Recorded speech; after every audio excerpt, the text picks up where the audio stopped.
For 3 years, my wife refused to let us be a real husband and wife. The reason? She was frigid, she said. She had a deep-seated phobia of intimacy. Just when I resigned myself to a lifetime of celibacy, Clara had a change of heart. She promised that on her 25th birthday, she would finally give herself to me. I waited an entire year, counting down the days. When the day finally came, she stood me up again. Just like all the other times, she ghosted me, taking off with her best friend for a last-minute trip abroad. I was gutted. Driving home in a daze, I got into a catastrophic car accident.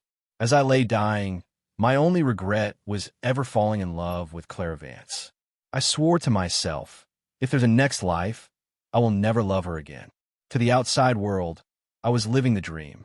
Everyone envied me for marrying Clara, a brilliant, gorgeous woman who seemed to have it all.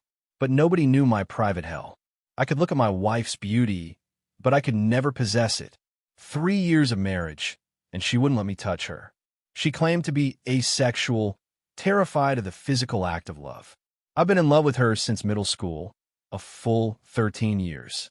I couldn't bear the thought of leaving her. Just as I had accepted my fate as a monk, something shifted. One night, I made her a bowl of her favorite seafood linguine in the middle of the night. I don't know if she was moved by the gesture or what, but after one bite, she rushed into the kitchen and threw her arms around me from behind. She pressed her cheek against my back, her voice deadly serious. "Ethan," she said, "I've made up my mind. You've loved me for 13 years. I can't be so selfish, letting my own hang-ups about sex, my disgust, my fear, keep you locked away in an empty marriage. Ethan, I've decided on my 25th birthday, I'm going to give myself to you. What do you say?" Her words brought tears to my eyes. I was so happy I couldn't speak. I nodded, my voice thick with emotion. "Okay, whatever you want." I spun her around in my arms, kissing her fiercely until the overwhelming joy finally settled into a quiet, hopeful hum in my chest. After a year of breathless anticipation, Clara's 25th birthday finally arrived. Clara loves grand romantic gestures. I knocked off work early and spent the entire day decorating our downtown Chicago penthouse, turning it into a scene straight out of a movie. I was exhausted, but satisfied when it was finally perfect. I lit the candles for the dinner I'd prepared and drove to her office to pick her up, my heart pounding with excitement for the surprise. But when I pushed open the door to her corner office, it was empty. I called her cell. It went straight to voicemail. A knot of dread tightened in my stomach. I tried to reassure myself, telling myself her phone had just died. I searched the entire company building, a growing panic clawing in my throat. Finally, I called her assistant who delivered the news. Clara had left the country. She was accompanying her best friend, Sarah, on an impromptu trip abroad. It was always Sarah. When it came to a choice between me and her best friend, she always chose her best friend. Sarah was the reason she'd stood me up more times than I could count. She had promised me. She had looked me in the eyes and promised that today, on her 25th birthday, she would finally be mine. And here I was. I had spent a year dreaming, a day decorating. And she was on a plane with her precious Sarah without so much as a text message. A hollow barking laugh escaped my lips.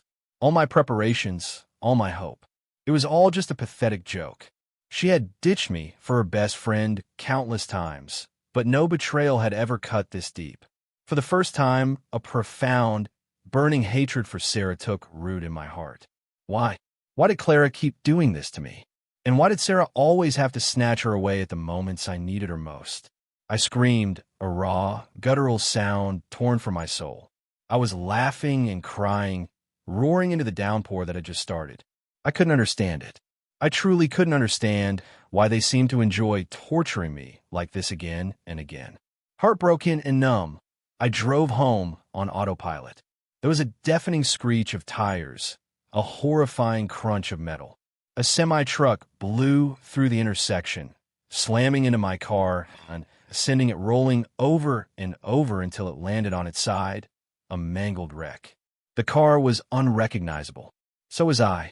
My body was a canvas of blood and broken bones. As my life drained out of me like a fountain, a bitter smile touched my lips.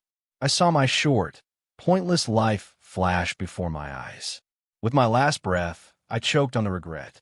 I regretted ever loving Clara Vance. I swore if there's a next life, I will never love her again. Ethan, honey, what's wrong? My eyes flew open. I was lying on the plush sofa in my office. Staring down at me was a pair of enchanting, fox-like eyes. Clara was shaking my arm, her face etched with worry. Ethan, what's happening? You're covered in sweat. Her brow was furrowed. Are you okay? Did you have a nightmare? I ignored her concern, my gaze sweeping across the familiar office. I looked at the desk calendar on the coffee table, July 8th, 2023. I was back, reborn into the third year of my marriage to Clara. There were still 99 days until her 25th birthday. A storm of conflicting emotions washed over me, annoyance mostly. Why did I have to come back to this point in time? Couldn't it have been back in college? Or at least before we got married? Getting a divorce was going to be a massive headache, and the injustice of it all. I was still a virgin, but my next marriage certificate would label me as divorced. How is that fair? Clara looked at me, a flicker of hurt in her eyes. I pushed her away and stood up from the sofa, straightening my tie. A look of weary annoyance crossed my face. Clara, I set my voice flat. What are you doing here? A wounded expression flashed across Clara's face. Ethan, I missed you.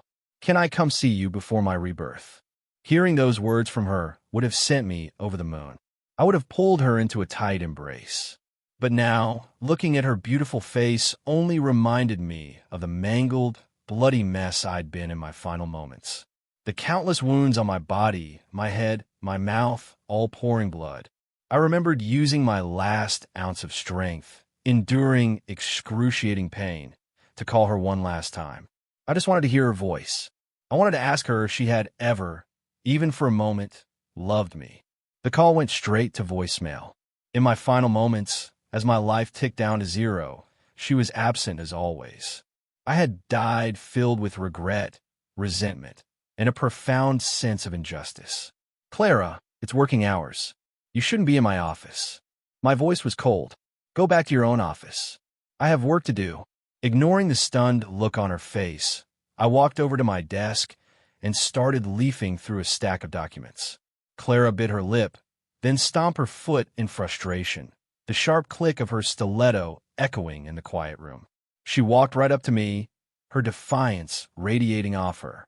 She grabbed my arm, her voice softening into a practiced, pouty whine. Ethan, honey, what is wrong with you today? She cooed.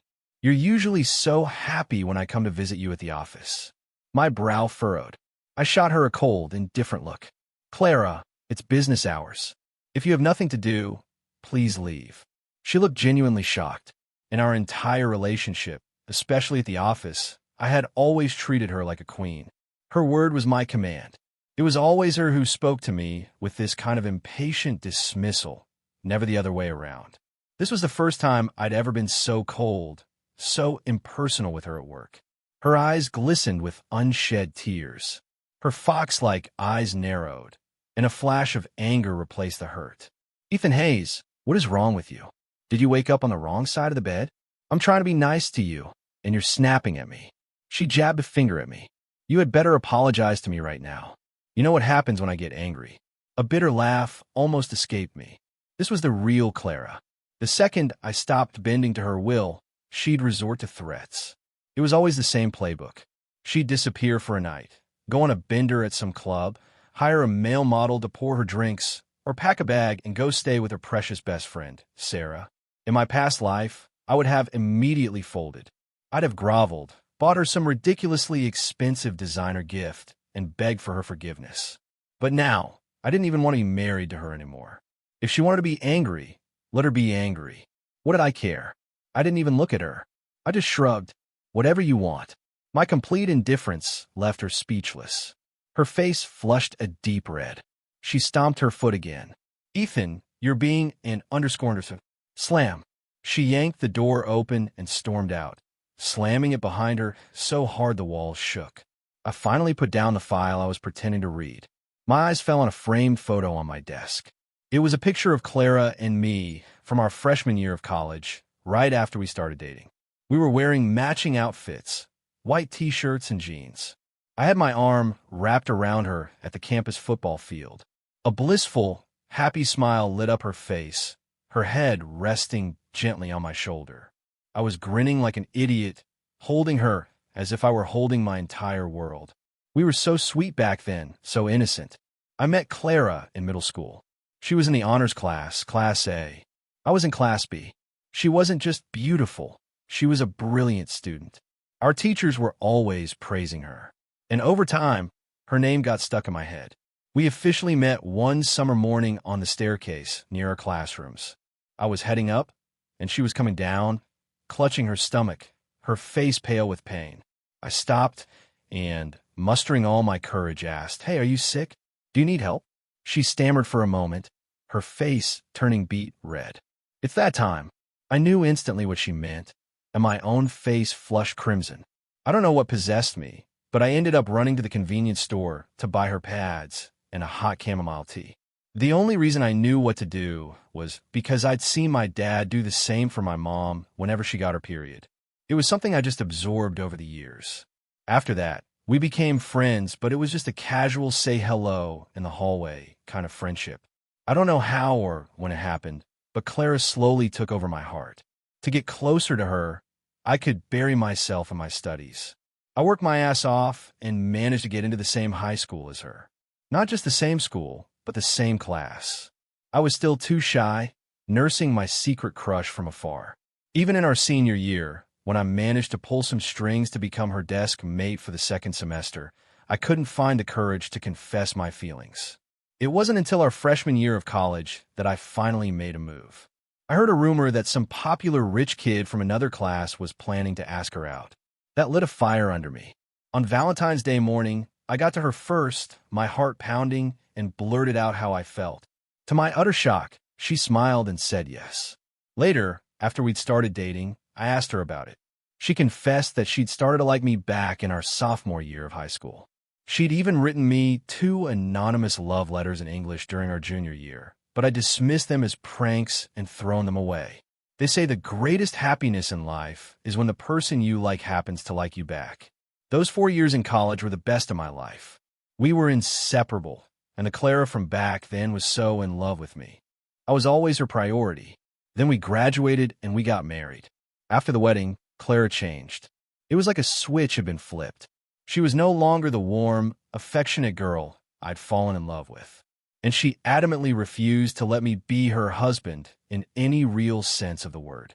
I don't know when it started, but at some point, the number one person in her heart switched from me to Sarah. Even if I was sick at home with a fever, one phone call from Sarah was all it took for Clara to drop everything and run her side. Thinking about the good times we used to have felt like remembering a different lifetime. Life is short. The past is the past. No matter how beautiful it was, you have to fight for your own happiness. Since Clara was unwilling to be a real wife to me, why should I waste my life tethered to her?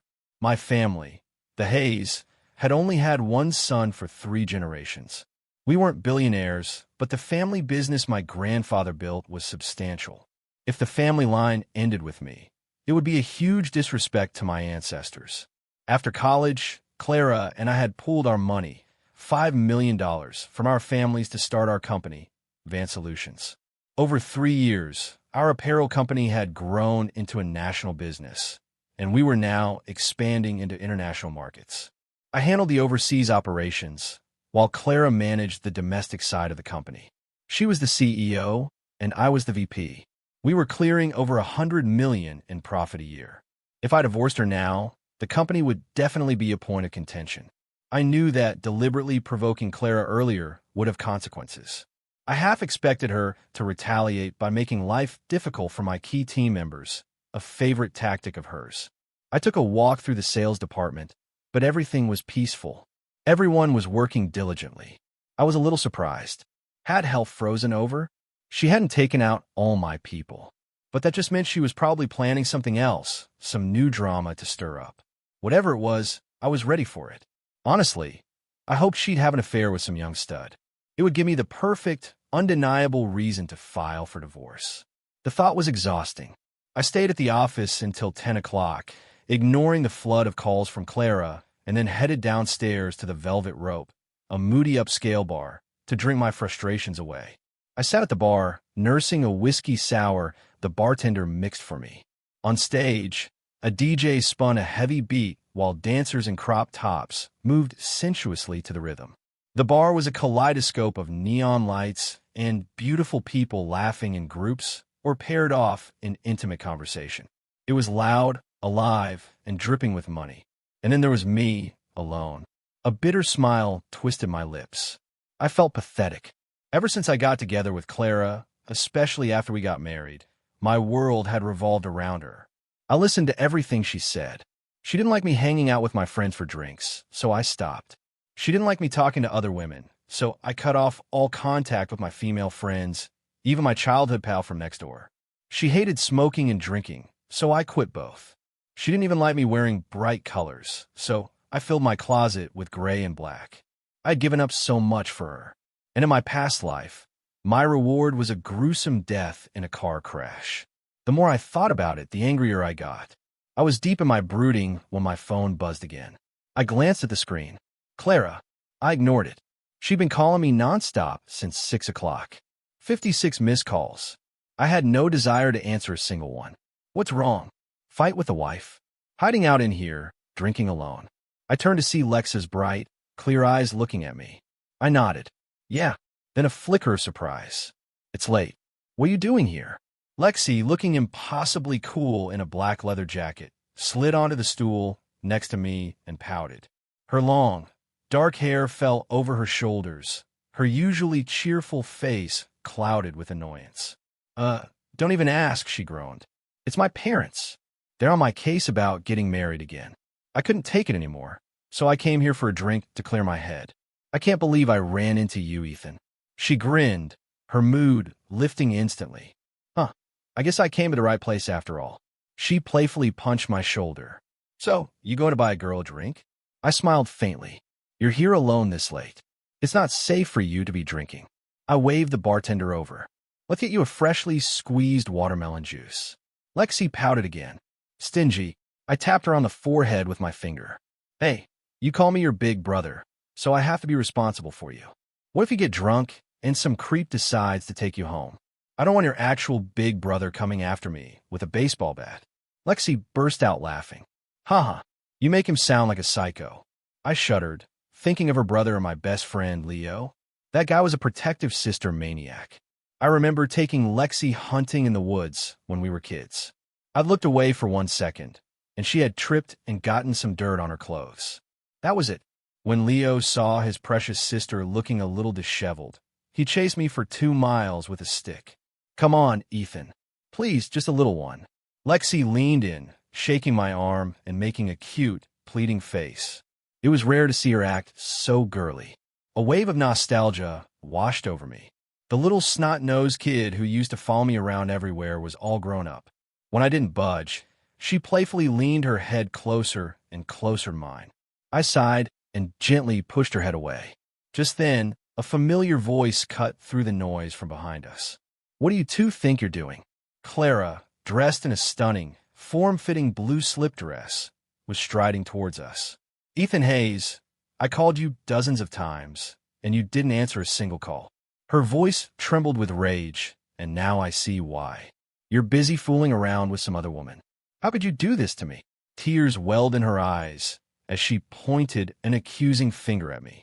I looked up at her, my patience worn thin. Clara, what the hell are you talking about? Before the word sister could leave my mouth, Lexi cut me off. Yeah, we're having an affair. What are you going to do about it? The feisty, hot-tempered Lexi was back. She stepped in front of Clara, all traces of her earlier playfulness gone. She looked Clara up and down with a condescending sneer. Beside the pretty face, you've got nothing. You don't deserve a man like Ethan. She smirked. Since you obviously don't appreciate him, why don't you just divorce him and give him to me? I happen to be crazy about him. The little troublemaker shot me a wink as if to say, I'm getting back at her for you. You're welcome. Lex's off-the-cuff lie gave me an instant headache. A small crowd of onlookers had already started to gather, eager for the drama. Clara's face was beet red, completely incensed by Lex's words. I saw her clench her fists, her eyes locked on Lexi, looking like she was about to tear her apart. And a second later, she exploded. You underscore, you have no shame trying to steal my husband in public. You're asking for it, aren't you? You little underscore. You think you can steal my man? I'll kill you, you damn homewrecker. Lexi jumped back, unfazed and ready for a fight. Bring it on, old woman. We'll see who's left standing.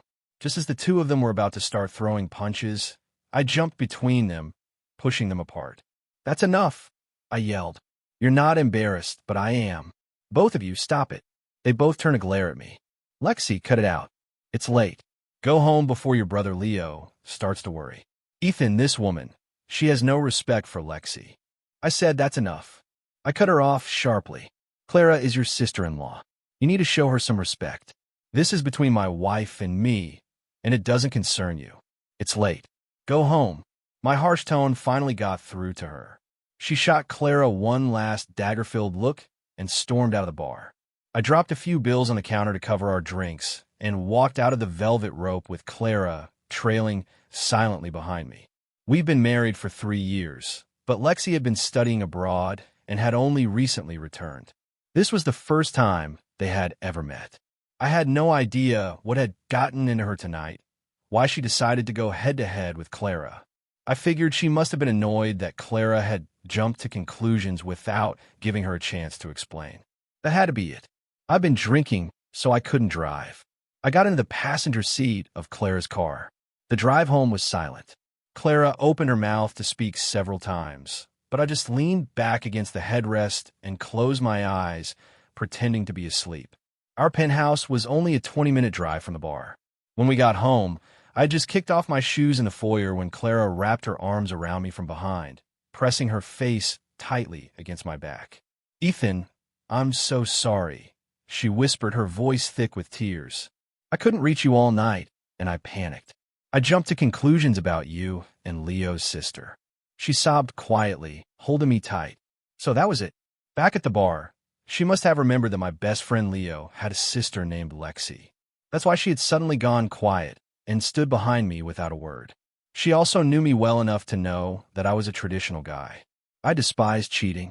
I was 6 feet 0 inches and reasonably handsome. Women hit on me all the time, but my response was always the same. I'd either tell them I was married or just give them the cold shoulder. I gently pried Clara's hands from my waist. Clara, we need to talk. I walked over to the living room sofa and sat down. Clara followed and sat next to me. I looked at her, a hint of apology in my voice. Clara, that was my fault earlier. I didn't get a chance to explain properly. Lexi had just gotten to the bar right before you did. Her parents are pressuring her to get married, and she was in a bad mood. That's why she was a bit rude to you. She has a short temper, but she doesn't mean any harm. Don't take it personally. To me, she's like a little sister, just like my own Emily. My younger sister, Emily, was 10 years my junior. As I explained, I saw the tension in Clara's face melt away.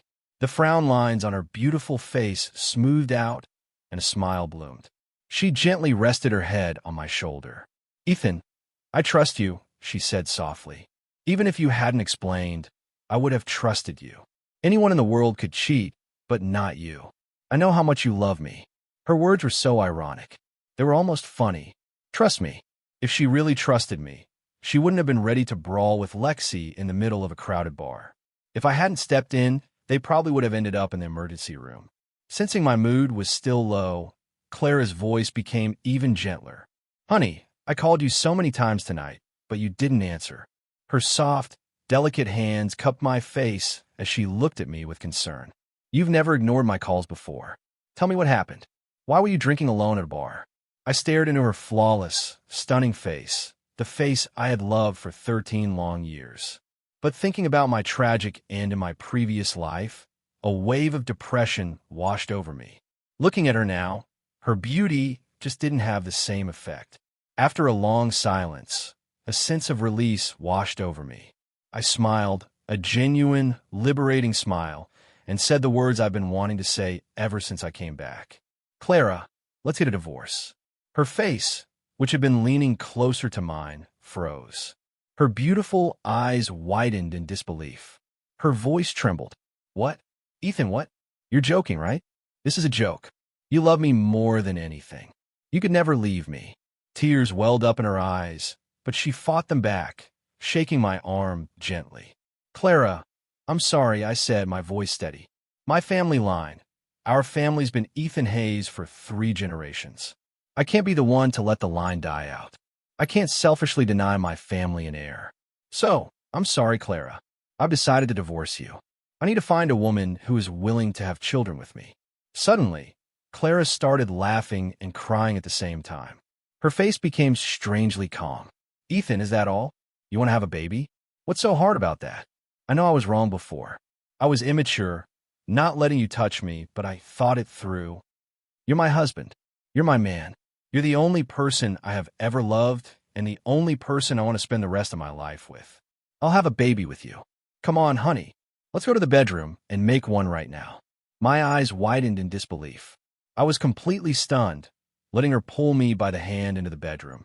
It wasn't until she pushed me onto the bed and started fumbling with my belt that I snapped out of it. I grabbed her hands, stopping her. Clara, are you insane? I demanded, my voice filled with anger. You don't have to degrade yourself like this just to save our marriage. Her face was flushed, and she looked at me with a shy desperation. No, honey, I'm not. Before she could finish, her phone rang. We looked at each other. I gestured toward the phone. You should get that. It's probably your precious best friend calling with another emergency. Clara leaned down and planted a firm kiss on my lips. You just wait for me, honey, she purred. We'll continue this in a minute. I stared at her retreating back as if I'd just seen a ghost.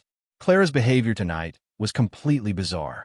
Could my rebirth have triggered some kind of butterfly effect, causing this sudden drastic change in her? As I lay on the bed, my mind racing, I heard Clara's voice from the other room rising in anger as she argued with the person on the phone. I quickly got up and went out to the living room to see who she was fighting with. Sarah, you have a stomachache? What the hell does it have to do with me? I'm not your mother. Let me warn you one last time, Sarah. As of today, you're no longer my best friend. If you live or die from now on, it's none of my business. Don't you ever call me again. If you dare to harass me again, don't blame me for what I do to you. You're disgusting. Hearing your voice makes me sick. Clara hung up the phone and continued to curse at the screen. Then, she blocked Sarah's number. If it weren't for you, how could I have lost my beloved husband in my past life? Clara turned around and our eyes met. Her words hit me like a ton of bricks. My jaw dropped. It took me a moment to find my voice. I pointed a trembling finger at her. Clara, you were reborn too, weren't you? 2 streams of tears rolled down Clara's cheeks. I stood in the doorway of the bedroom, a strange mix of laughter and sobs escaping my lips. Haha, I'm such an idiot. I should have guessed from your strange behavior all night. Clara, since you were reborn too, you know exactly what happened. In our last life, you stood me up. I was distracted while driving and got hit by a truck. I died. Clara, my premature death was 80% your fault. So in this life, please, I'm begging you, just let me go. Look at a divorce. You can go live happily ever after with your precious best friend, Sarah. You two could be a perfect couple. No, she screamed, her voice filled with panic. I won't. I won't agree to a divorce. She rushed towards me and grabbed my hands, her grip desperate. Honey, please let me explain.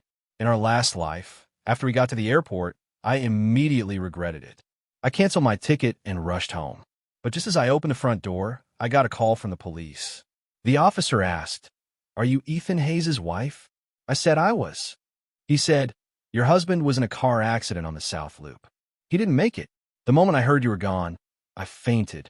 Our neighbor had to revive me. After that, I was a wreck, but I managed to arrange your funeral with your parents." Sarah was so worried about me. She never left my side. I spent my days drowning myself in alcohol, and she drank with me. One night, when she wasn't looking, I snuck up to the roof of our 59-story building. Just as I was about to jump, Sarah found me. She started sobbing and confessed everything to me. Clara's voice cracked. She was drunk, and she told me, "Clara, you may have lost Ethan, but you still have me. Clara, did you know? The first time I saw you back in freshman year of college, I fell deeply in love with you. If that bastard Ethan hadn't swooped in and asked you out, you would have been my girlfriend. Do you know how hard I worked to get you? I made up so many lies to convince you not to sleep with him. And you listened to me every time. I was so happy. Finally, my efforts paid off. That bastard Ethan is dead. She was laughing and crying, talking to herself like a schizophrenic, her face twisted with a terrifying glee. She was so lost in her confession, she didn't even see the murderous rage in my eyes. Then she looked at me with this lovesick expression, her voice suddenly gentle. Clara, baby, come down. It's okay. From now on, no one will ever bother us again. We can finally be happy together. I promise. I'll love you more than Ethan ever did. I'll treat you better. Trust me, I love you more than he did. Come on, give me your hand. A hot tear from Clara's, I fell onto my hand. She continued to explain through her sobs. After she confessed, all I could feel was this searing hatred. I wanted to cut her into 1,000 pieces. I couldn't breathe. I hated myself for being so stupid, for never once doubting her. If it weren't for her, if she hadn't manipulated me, hadn't lied to me, we would have been so happy in our last life. When we were desk mates in college, she saved me from 3 thugs behind the school one weekend. After that, I just thought of her as my best friend. I never imagined she was in love with me, that she wanted me to be her girlfriend. She hid it so well. So I smiled at her. I held out my hands. Sarah thought I was accepting her, and she reached for me without any suspicion. The moment she was close enough, I used all my strength to grab her and pull her over the edge with me. We both fell 59 stories. We died instantly. I took a tissue from my pocket and gently wiped the tears from Clara's face. She looked at me, her eyes pleading.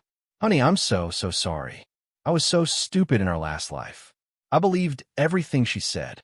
She was always putting ideas in my head, telling me that if you could resist touching me for 7 years of marriage, then you must truly love me. She said I should wait until then to give myself to you, so you would cherish me forever. But her real goal was to make you so frustrated that you would be the one to divorce me. You know how it was for me? Honey, my parents were always busy with their business, traveling all the time. I was alone so much. I grew up feeling so insecure, so desperate for love. You were the best thing that ever happened to me, the most loving husband in the world. But I just couldn't stop second-guessing everything. I always listened to her, always put you through her twisted tests. I looked at Clara, my heart heavy as she apologized over and over. A whirlwind of emotions churned inside me. I had never imagined that she would have died for me, that she would have taken the person who destroyed us down with her. Thinking about their fate in her last life, a lot of my resentment towards Clara began to fade. Ethan, I'm not asking you to forgive me right away, she pleaded. Just please don't divorce me. Give me a chance to make it right, a chance to make it up to you. I promise from now on, you'll be my everything. Whatever you say goes. I won't have any more best friends. At home, at the office, you're in charge. Please, just give me one last chance. I never said enough before, but I love you. I really, really love you. In my last life, I was a fool. I let her poison my mind, but I promise I won't be foolish anymore. I'll devote my entire life to loving you and our family. I sighed, a faint smile on my lips, and gently poked her on the nose. You said it, not me. We'll see how you do. It's late. Good night. Get some rest. I waved and turned to go back to my room. Okay, honey. I promise I'll do my best. You'll be very satisfied. Clara called after me, a hopeful smile spreading across her face. Now that we had cleared the air, she looked as if a huge weight had been lifted from her shoulders. Later that night, a huge clap of thunder shook the penthouse as a storm rolled in. Clara, quiet as a mouse, crept into my bed and curled up against me. Even after the storm passed, she refused to leave. I finally gave up trying to shoo her away and playfully threatened that if she didn't go back to her room, I'd take her right then and there. To my shock, she snuggled closer, pressing herself against me. I almost lost control. Time flew by. 98 days passed in a blur, and soon it was Clara's birthday again. That evening, after her birthday celebration, I was only halfway through cleaning the kitchen when she appeared. She had just showered and was wearing a sheer, ridiculously sexy nightgown. The sight of her nearly made me keel over. She stood barefoot, leaning seductively against the kitchen door frame. Her eyes, dark and smoky, met mine. "Honey," she purred. "Am I beautiful?" I couldn't take my eyes off her incredible body. "Yeah," I managed to choke out, my voice thick. She fluttered her eyelashes. "And do you want me?" I swallowed hard, my throat suddenly dry. I wanted to say no, to hold on to my resolve, but my body betrayed me. "Yes," I heard myself say. She glided towards me and gently untied my apron. The fresh floral scent of jasmine from her shower enveloped me. A shiver ran down my spine, and a familiar heat pulled in my groin. She gently lifted my chin and planted a soft, teasing kiss on my lips. Then she leaned in, her breath warm against my ear. "Honey, are you hungry for me?" "Ha! Then you'd better come and get me." With a final playful flick of her gown against my face, she turned and ran out of the kitchen, her bare feet silent on the floor. She paused at the doorway, looked back over her shoulder, and beckoned to me with a single finger. Her voice was pure seduction. "Well, don't just stand there, honey. Come and catch me. Hee hee. If you catch me, I'm all yours tonight. You can do whatever you want with me." A slow, predatory smile spread across my face.